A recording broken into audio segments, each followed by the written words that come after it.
Hello मंडळी, नमस्कार. आज मी तुम्हाला एका अशा सिटीबद्दल सांगणार आहे जिला गेटवे ऑफ हिमालयाज म्हणून ओळखलं जातं. हे शहर पीसफुल माउंटेन्स, थंड वेदर, ब्युटिफुल चहाचे मळे, आयकॉनिक ट्रेन राईड आणि टायगर हिलच्या ब्रेथ टेकिंग व्ह्यूजसाठी वर्ल्ड फेमस आहे. निसर्ग, शांतता आणि सौंदर्याचं परफेक्ट मिक्सचर असलेल्या या शहराचं नाव आहे दार्जिलिंग. आजच्या व्हिडिओमध्ये मी इथे कसं पोहोचायचं, कुठले स्पॉट्स बघायचे, इथली फूड स्पेशालिटी काय, इथे कसं फिरायचं आणि कुठे खायचं हे सगळं कव्हर करणार आहे. Because Kartik knows. या व्यतिरिक्त मी important pro tips, amazing fun facts आणि जवळपासच्या काही ऑफबीट प्लेसेस पण कव्हर करणार आहे. त्यामुळे व्हिडिओ शेवटपर्यंत बघा. पहिला प्रश्न, काय बघायचं? दार्जिलिंगचे फेमस अट्रॅक्शन्स आहेत. पहिलं, मॉल रोड अँड चौरस्ता. दुसरं, टायगर हिल. तिसरं, घूम मोनॅस्ट्री. चौथं, बताशिया लूप. पाचवं, दार्जिलिंग झू. सहावं, हिमालयन माउंटेनिंग इन्स्टिट्यूट. सातवं, टेन्झिंग रॉक. आठवं, टी गार्डन. नववं, टॉय ट्रेन जॉय राईड. दहावं, Peace Pagoda. And some offbeat places coming at last. एक एक करून मी याबद्दल तुम्हाला सांगतो. पहिला, मॉल रोड अँड चौरस्ता. या रस्त्याला आपण हार्ट ऑफ दार्जिलिंग असं म्हणू शकतो. हा गजबजलेला पण शांत परिसर आहे. इथे व्हेकल्सला एंट्री नाही, त्यामुळे निवांतपणे फिरायला, शॉपिंग करायला, मस्त कॅफेजमध्ये बसून चहा कॉफी एन्जॉय करायला फारच छान स्पॉट आहे. आम्ही जेव्हा इथे गेलो तेव्हा इथे एक सरस मेला सुरू होता. आम्ही खूप एन्जॉय केलं इथे.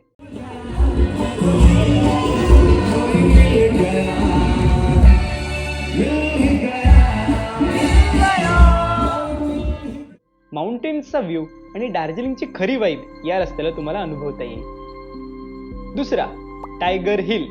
हे ठिकाण दार्जिलिंगमध्ये सनराईज बघायला फेमस आहे. सकाळी 3:30 ते 4च्या दरम्यान दार्जिलिंगमधून निघावंच लागतं, कारण सनराईज हा 5:30 ते 6च्या दरम्यान होतो. हॅलो मंडळी, नमस्कार. आम्ही आलो तर सकाळी सकाळी इथे पहाटेचे 4:45 वाजले आणि इथे टायगर हिलला सनराईज बघायला आलोय. इकडे असा रस्ता आहे बघा जरा. काय माहित तुम्हाला दिसत नसेल काहीच इथे. अंधार आहे इकडे. बघू आता कसं दिसतंय ते. खूप थंडी आहे. इथे कांचनजंगा माउंटेन रेंज फारच जवळून दिसते आणि क्लिअर वेदर असेल तर माउंट एव्हरेस्ट पण दिसतो. सूर्याची सोनेरी किरणं या माउंटेनवर पडताना बघणे हा इथला एक मॅजिकल एक्सपिरियन्स आहे. तिसरं, घूम मोनॅस्ट्री. हा मठ दार्जिलिंगच्या सर्वात जुन्या आणि प्रसिद्ध मठांपैकी एक आहे. इथे मैत्रेय बुद्धांचा 15 फूट उंच स्टॅच्यू आहे. या मोनॅस्ट्रीमध्ये पीसफुल वातावरण, प्रार्थना फ्लॅग्स आणि बुद्धिस्ट मॅन्युस्क्रिप्ट बघायला मिळतील. चौथं, बताशिया लूप. हा एक युनिक स्पायरल आकाराचा रेल्वे ट्रॅक आहे, जिथे दार्जिलिंग टॉय ट्रेन उंच उतार सांभाळण्यासाठी पूर्ण वळसा घेते. इथे सुंदर गार्डन आणि त्यात मध्ये गोरखा सोल्जर्सला डेडिकेटेड वॉर मेमोरियल आहे. खूपच हॅपनिंग जागा आहे. ट्रेन, माउंटेन्स आणि गार्डन लईच भारी वाटते इथे. पाचवं, दार्जिलिंग झू. दार्जिलिंग झू हे इंडियाज हायेस्ट अल्टिट्यूड झू म्हणजेच सर्वात उंचीवर असलेलं झू आहे. इथे पर्वतीय भागातील रेअर ॲनिमल्सच्या कन्झर्वेशनसाठी खूप एफर्ट्स घेतले जातात. इथे तुम्हाला रेड पांडा, स्नो लेपर्ड आणि व्हाईट टायगर असे रेअर ॲनिमल्स बघायला मिळतील. खूप छान मेंटेन केलेलं आहे हे, त्यामुळे तुम्हाला हे प्राणी किंवा पक्षी जवळून बघायला मिळतील आणि मस्त एन्जॉय करता येईल. सहावं, हिमालयन माउंटेनिंग इन्स्टिट्यूट. HMI हे इंडिया टॉप माउंटेनिंग इन्स्टिट्यूट पैकी एक आहे. टेन्झिंग नॉर्गे ज्यांनी 1953 साली माउंट एव्हरेस्ट चढला होता, त्यांच्या सन्मानार्थ हे माउंटेनिंग इन्स्टिट्यूट स्थापन केले आहे. इथे माउंटेनरिंग म्युझियम, ट्रेनिंग एरिया आणि हिस्टॉरिक क्लाइम्बिंग गिअर तुम्हाला बघायला मिळतील. ॲडव्हेंचर लव्हर्ससाठी तर हा मस्ट विजिट स्पॉट आहे. सातवं, टेन्झिंग रॉक. हा नॅचरली फॉर्म्ड रॉक क्लाइम्बिंग ट्रेनिंगसाठी वापरला जातो. HMI एक्सपर्ट्सच्या गायडन्समध्ये बेसिक क्लाइम्बिंग ॲक्टिव्हिटीज इथे घेतल्या जातात. आठवं, टी गार्डन. दार्जिलिंगचे हे टी गार्डन इथल्या प्रीमियम क्वालिटी दार्जिलिंग टी साठी वर्ल्ड फेमस आहे.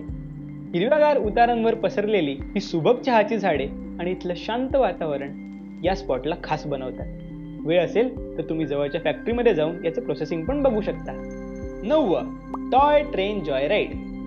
UNESCO world heritage Himalayan railway मार्गावरील Darjeeling toy train joy ride ही एक पॉप्युलर शॉर्ट ट्रिप आहे.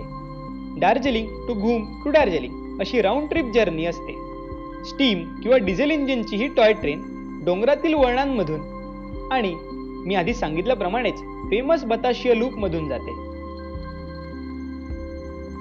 स्टनिंग माउंटेन व्ह्यू एन्जॉय करत जुन्या काळाचा तुम्ही एक्सपिरियन्स घेऊ शकता. 10. Piece pagoda. दार्जिलिंग मधलं हे बुद्धिस्ट स्ट्रक्चर हे पीस आणि हार्मनीचं प्रतीक आहे. इथल्या पांढऱ्या रंगाच्या स्तूपावर विविध मुद्रांमधील सोन्याच्या बुद्धमूर्ती आहेत. मेडिटेशन आणि क्वाइट रिफ्लेक्शनसाठी ही एकदम परफेक्ट जागा आहे. या व्यतिरिक्त वेळ असेल तर तुम्ही हे 3 स्पॉट्स करू शकता. यातील पहिलं रॉक गार्डन. नॅचरल रॉक्स आणि वॉटरफॉल्ससाठी फेमस असलेल्या या ठिकाणी तुम्हाला छोटे ब्रिज, फ्लावर गार्डन आणि एकदम फोटोजेनिक स्पॉट्स बघायला मिळतील. दुसरं नाइटिंगेल पार्क.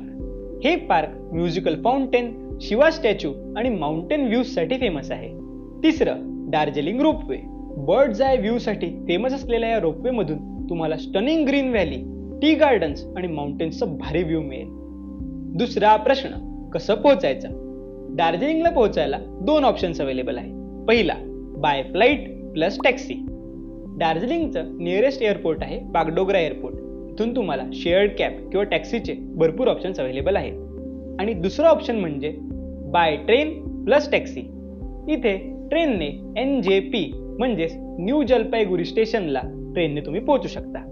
नंतर तिथून शेअर्ड टॅक्सी किंवा कॅबने तुम्ही दार्जिलिंगला पोहोचा. तसं बघायला गेलं तर NJP वरून दार्जिलिंगला जायला एक टॉय ट्रेनचं ऑप्शन पण अवेलेबल आहे. पण ती ट्रेन फारच स्लो आहे आणि जायला तुम्हाला 7 तास लागतील. त्यामुळे तुम्ही हा ऑप्शन अवॉइड करा. तुम्हाला टॉय ट्रेनचा एक्सपिरियन्स घ्यायचाच असेल तर वर दार्जिलिंगला जाऊन तुम्ही घेऊच शकता. तिसरा प्रश्न, खायचं प्यायचं काय? आता दार्जिलिंगचे फेमस फूड आयटम्स आहेत. पहिला मोमोज. इथले स्टीम मोमोज तर आहा लईच भारी. तुमच्या चॉईसनुसार तुम्ही इथले व्हेज किंवा नॉनव्हेज मोमोज ट्राय करू शकता. दुसरं थुप्पा म्हणजेच टिबेटन नूडल सूप. हे फारच चविष्ट आणि हेल्दी सूप आहे. यात पण व्हेज नॉनव्हेज ऑप्शन्स अवेलेबल आहेत. तिसरा ऑफकोर्स दार्जिलिंग टी.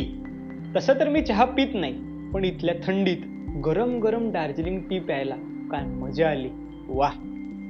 चौथी सेल रोटी अँड आलू अचार म्हणजेच इथली गोड पोळी आणि बटाट्याचं लोणचं. ही इथली फेमस नेपाळी डिश आहे म्हणे. आता चौथा प्रश्न, कुठे खायचं? तर इथे नॉर्मल स्टॉल्स किंवा हॉटेलमध्ये मी हे वर सांगितलेले पदार्थ तुम्हाला मिळतील.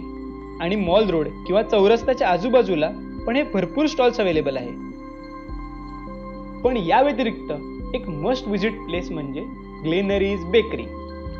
दार्जिलिंगच्या आयकॉनिक बेकरीमध्ये फ्रेश पेस्ट्रीज, केक्स आणि वेगवेगळ्या प्रकारच्या ब्रेड्स बघायला मिळते.